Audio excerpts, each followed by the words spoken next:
Bataliba, boyanana, nabie. Eh, regardez cette image.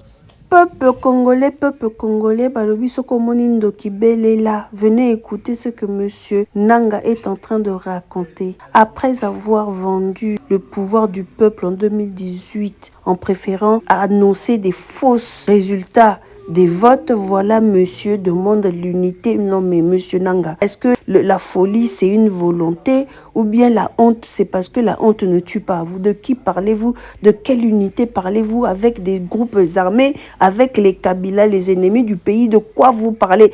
Qui est aussi borné et aussi bête de vous suivre, vous, celui qui a vendu le pouvoir du peuple congolais? La famille, écoutons un peu ce que ce monsieur indigne, sans valeur, a à nous offrir là de mauvais. On dit un diable ne peut vous donner que du diable, un démon ne peut vous donner que du démon, un bête ne peut vous donner que des bêtises, un insensé ne peut vous donner que des choses insensées. Écoutons un peu cet insensé, Ingeta. Séjour au peuple congolais, à nos frères africains et à la communauté internationale. Appel à l'unité nationale pour la stabilité de la République démocratique du Congo. Mû par la volonté de sauver la nation en danger et de restaurer la dignité du Congolais, la République démocratique du Congo en tant qu'État.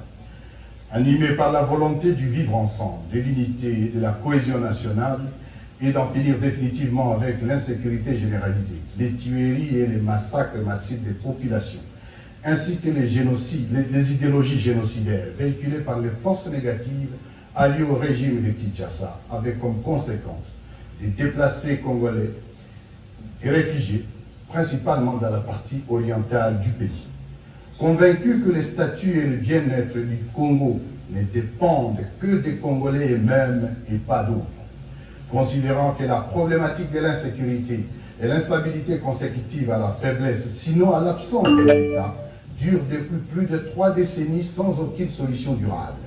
Considérant les déficits de gouvernance des institutions nationales et leur incapacité à restaurer l'autorité de l'État sur l'ensemble du territoire national et rassurer nos populations, entendu qu'il est malheureusement établi que le régime actuel de Kinshasa a instauré plutôt un mode de gouvernance des antivaleurs telles que la corruption, le détournement des deniers publics, la spoliation des biens publics et privés, le tribalisme, la discrimination, les mensonges, la chasse à l'homme, l'instrumentalisation des institutions et de la justice et des services d'État, la manipulation tribalisée de la justice, les arrestations arbitraires, les assassinats, les crimes économiques, la glottophobie et l'exclusion ainsi que la division et l'appauvrissement de la population.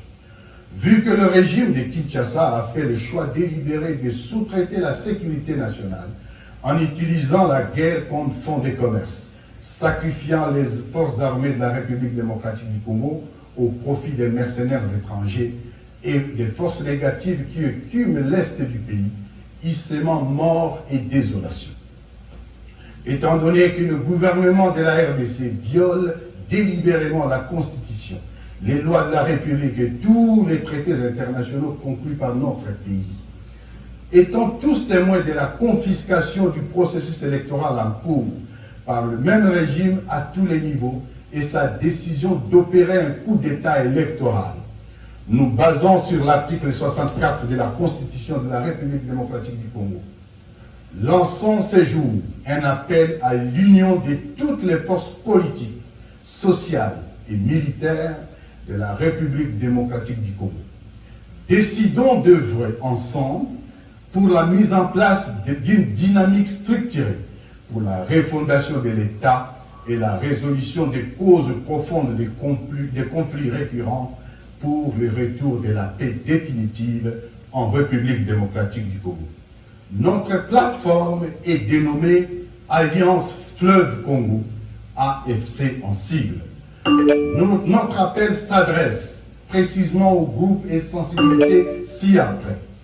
Les partis politiques, les plateformes de la société civile, les forces de résistance et d'autodéfense populaire, les forces armées de la République démocratique du Congo FARDC, les leaders communautaires et de la diaspora.